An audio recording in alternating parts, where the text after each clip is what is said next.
Hola una vez más y saludos cálidos a todos los oyentes de Panorama de Noticias, de La Voz Latina de Buenos Aires, de Domingo de Cuentos de Radio Tribuna de Nueva York y también a quienes escuchan este espacio literario en otro momento y a través de otros medios como Facebook, mi página web o mi más reciente canal de YouTube. Soy Teresa Méndez Faith y nuevamente llego hasta ustedes desde Bedford, Massachusetts, con otro cuento de nuestra producción narrativa paraguayensis.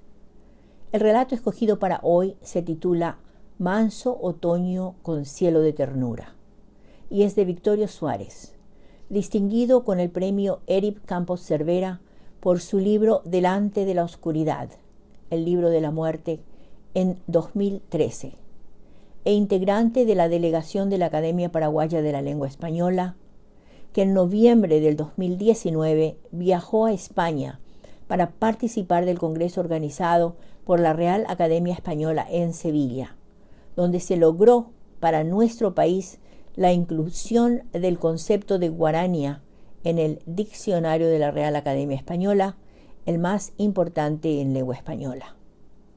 Allí ahora ya está incorporado el término y se define a la guarania como composición musical melodiosa y de ritmo lento y acompasado propia del folclore paraguayo.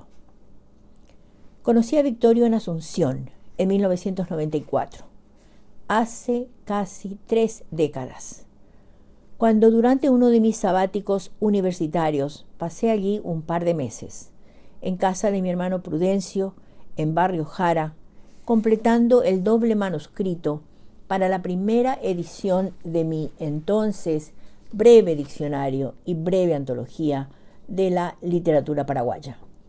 Primer juego de gemelos textuales dedicados a la literatura paraguaya que presentaría en Asunción en octubre de 1994. Unas 3 semanas antes llegó hasta Barrio Jara Victorio Suárez y me entrevistó sobre el tema, convirtiéndose en mi primer entrevistador post-dictadura en mi tierra colorada. Y el texto de su entrevista salió en el diario Noticias el domingo 9 de octubre de ese año.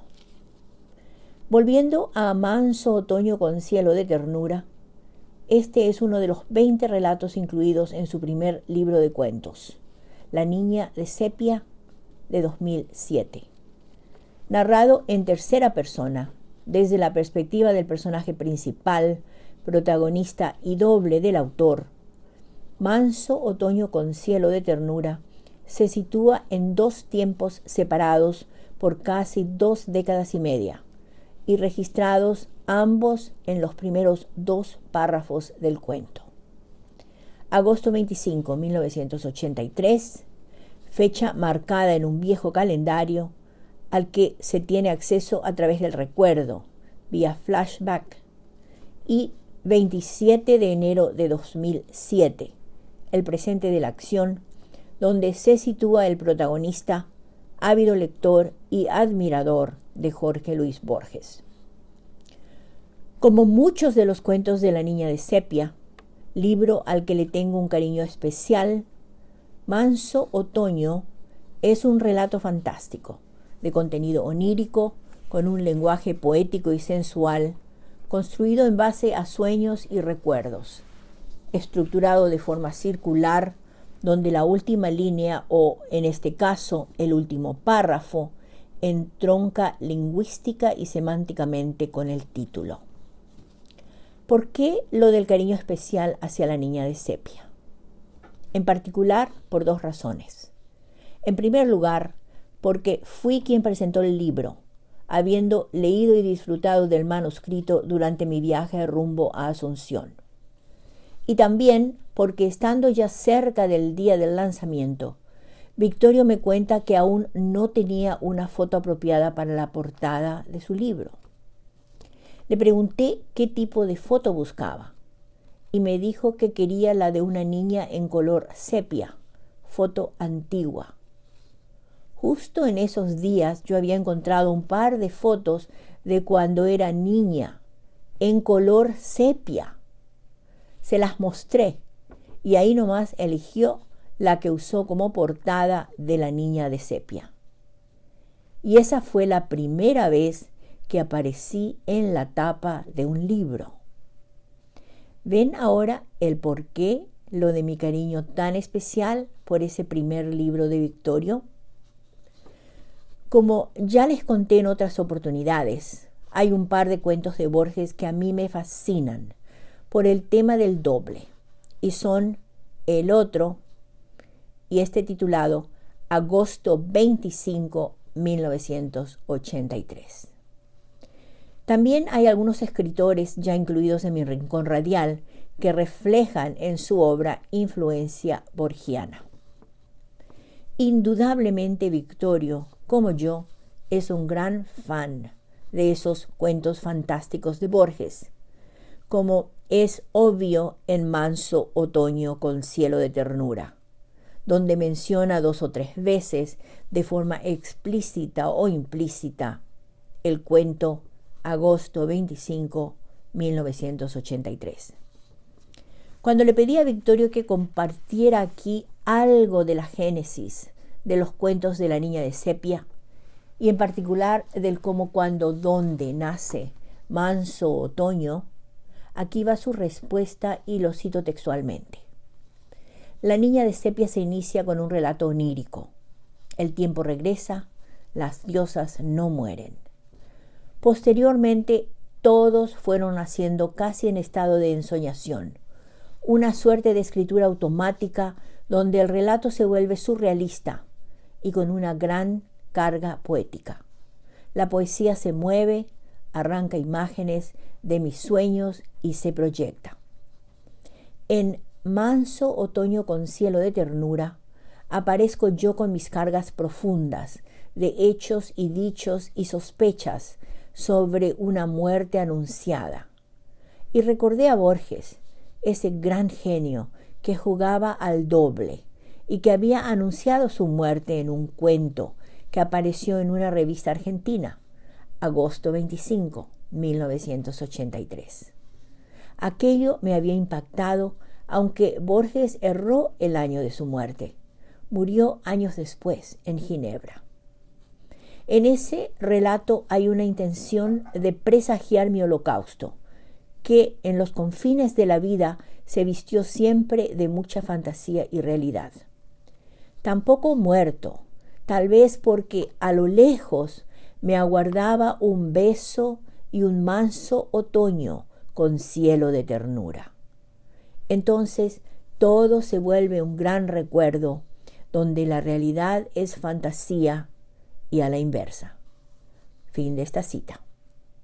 Le pregunté también, como lo vengo haciendo hace bastante, si había algo que quisiera agregar y compartir con los oyentes en relación a este cuento en particular o a cualquiera de los incluidos en La Niña de Sepia.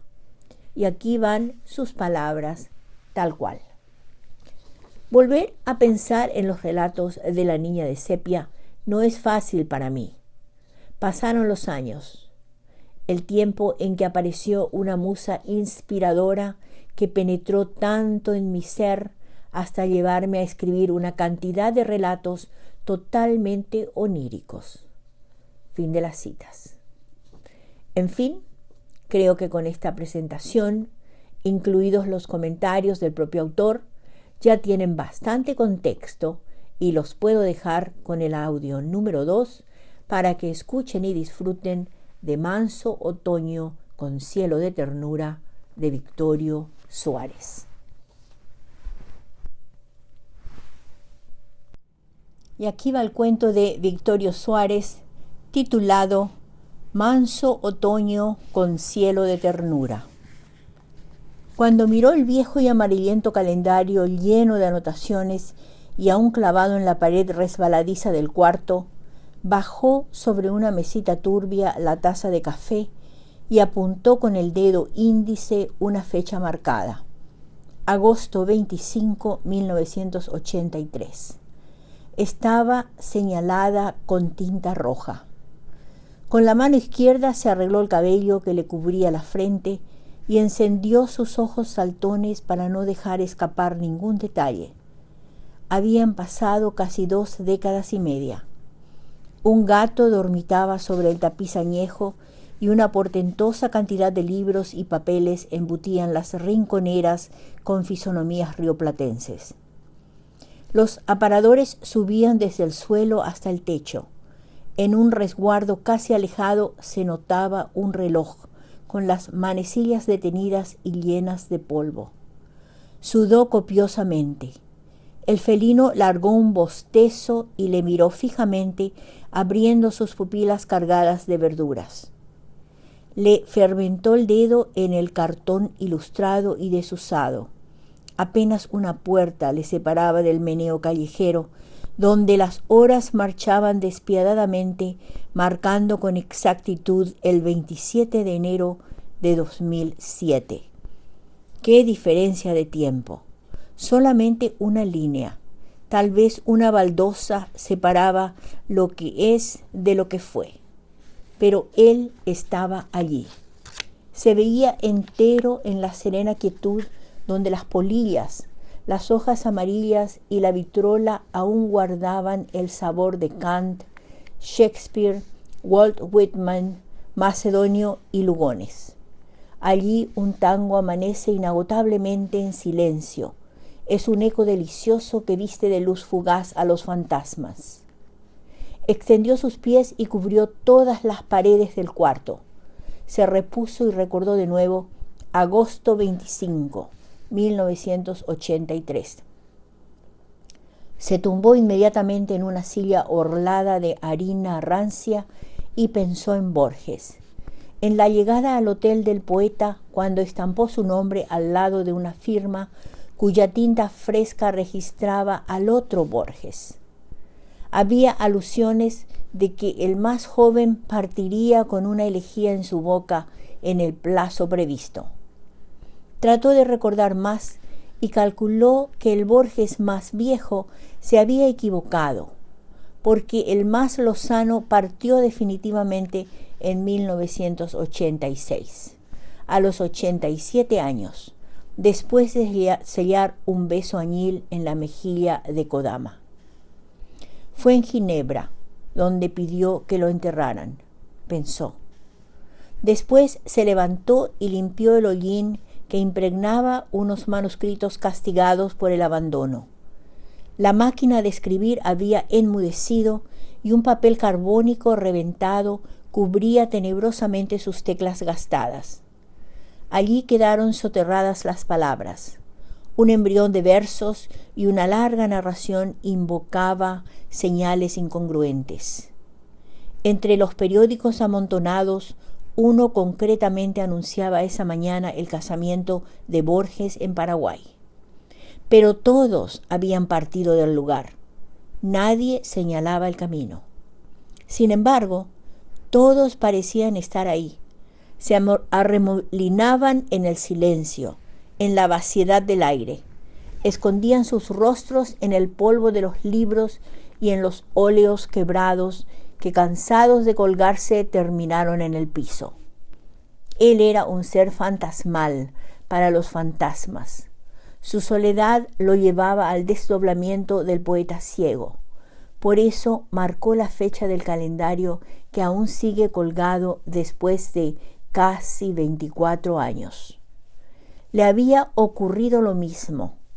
Estaba seguro de eso. Se inquietó, caminó 2 pasos y asomó su nariz a una ventana del tamaño de un libro de bolsillo que difusamente le enseñó un sitio sin árboles. Desde ese cobijo se sentía, pero no se olía ni se veía la calle. Era el patio trasero de la casa. El pasto barbudo y las murallas altas le recordaron su adolescencia, pero se negó a seguir observando. Entonces volvió a capturar con la mirada todo el cuarto, porque allí por lo menos los fantasmas hablaban a través de sus silencios. Allí el carbónico aún guardaba su nombre. Él tampoco había muerto en la fecha señalada en la primera estrofa de un verso que quedó sobre el escritorio desordenado. Él escuchó la voz de sus palpitaciones que también se equivocaron. No tenía ya nada que hacer ahí. Tocó uno a uno los objetos del lugar. El gato se negó a una caricia y desapareció bajo las sombras de un mantel arruinado. La valija de cuero aún guardaba su camisa blanca de cuello gastado y las naftalinas todavía irradiaban su fuerte aroma. Fue cuando él recordó aquel preparativo y el viaje que no ocurrió. Hay veces en que las oportunidades no se repiten. Él se había demorado y perdió el tren. De no ser así, no hubiera quedado allí hurgando en un recuerdo, en un cuento de Borges que lo llevó a reflexionar sobre su desdoblamiento habitual. La fulguración de su felicidad nunca perduró. La inclemencia de las semanas y los años no le perdonaron, porque él trata de ir y siempre vuelve y navega en una espuma que se rompe antes de aterrizar. No puede abandonar aquel cuarto. Allí acuesta su cuerpo y está contento con leer al no vidente que clava su bastón en el infinito. Él está convencido de que no puede. Todos los ciclos de su existencia están allí empaquetados y no se atreve a desordenarlos. Eran las 12 del mediodía. Volvió a tocar el almanaque, dio media vuelta, abrió la puerta de madera labrada y bajó por las escaleras. Salió a la calle, se miró en el retrovisor de un automóvil estacionado y quedó convencido de que el tiempo había curtido drásticamente su semblante. Es cierto, miles de surcos lo acecharon, pero aún así no perdió la esperanza de palpar en el horizonte la piel que llegó a enternecer su corazón. El día iba pasando. Él se encargará de depositarlo en el mismo cuarto. Ocurrirá lo mismo con todo lo que queda por delante. Había abandonado el cuarto lleno de esperas y ausencias. A lo lejos le espera un beso y un manso otoño con cielo de ternura. Si bien no está seguro si llegará allí, por el momento, por lo menos, la fantasía le convence de que debe seguir tal como lo hizo desde el principio. Fin del cuento. Y aquí van datos biobibliográficos para Victorio Suárez. Esta información proviene de la 4ª edición de mi Diccionario de la Literatura Paraguaya, publicado en diciembre de 2021. Victorio Suárez nació en Asunción en 1952. Poeta, narrador, ensayista, periodista y profesor universitario. Miembro de la llamada generación del 80 y egresado de la Facultad de Filosofía de la Universidad Nacional de Asunción, miembro de la Sociedad de Escritores del Paraguay y miembro de número de la Academia Paraguaya de la Lengua Española, Victorio Suárez fue catedrático de la Facultad de Filosofía de la Universidad Nacional de Asunción en la carrera de Letras y dirigió el Taller de Literatura de la Universidad Iberoamericana de Asunción durante varios años. Fundador y director de la revista Arte y Cultura, fue también director del suplemento cultural del diario Noticias entre 1994 y 1998. Publicó sus poemas y artículos desde 1970 en los suplementos culturales de La Tribuna y de ABC Color. En 1984 fue uno de los fundadores de Editora Taller, del Taller de Poesía Manuel Ortiz Guerrero, y parte de su obra poética apareció en las ediciones colectivas de dicho taller. Y ahora la palabra, 1977, Poesía Taller, 1982, y Poesía Itinerante, 1984. Prolífico escritor, tiene hasta la fecha una veintena de libros publicados, entre ellos Los Fuegos del Alba, 1985, poemario, Literatura Paraguaya, 1900 a 2000, Expresiones de los máximos representantes, de 2001. Un voluminoso trabajo sobre la literatura paraguaya del siglo XX que incluye reportajes a escritores representativos del período. Cristal interior, Bardo Todol, 2005, poemario. Proceso de la literatura paraguaya, 2006, con reediciones aumentadas en 2011-2015. La niña de sepia, 2007, relatos. El cristal y la rosa, 2008, poemario. Fantasmas peregrinos, 2009, relatos. Oficio del caminante, 2010, poemario. Pasiones, lugares y nostalgias, 2010, poemario. Varadero, el burdel de Ñacandé, 2012, novela. Delante de la oscuridad, 2013, poemario. Premio Campos Cervera, 2013. La piedad de la luz, 2014, poemario. Inmolación de la ternura, poesía reunida, 1980 a 2015, de 2015. Encantador de muñecas, 2019, novela. Y Funeral de la Patria, 2022, poesía. Tiene además obras de investigación colectiva como La década del 40, de 2006, de la Facultad de Filosofía UNA, y textos incluidos en publicaciones y antologías locales y extranjeras. En marzo-abril de 2007 fue profesor invitado para dar clases de literatura paraguaya e hispanoamericana en 6 universidades de Taiwán.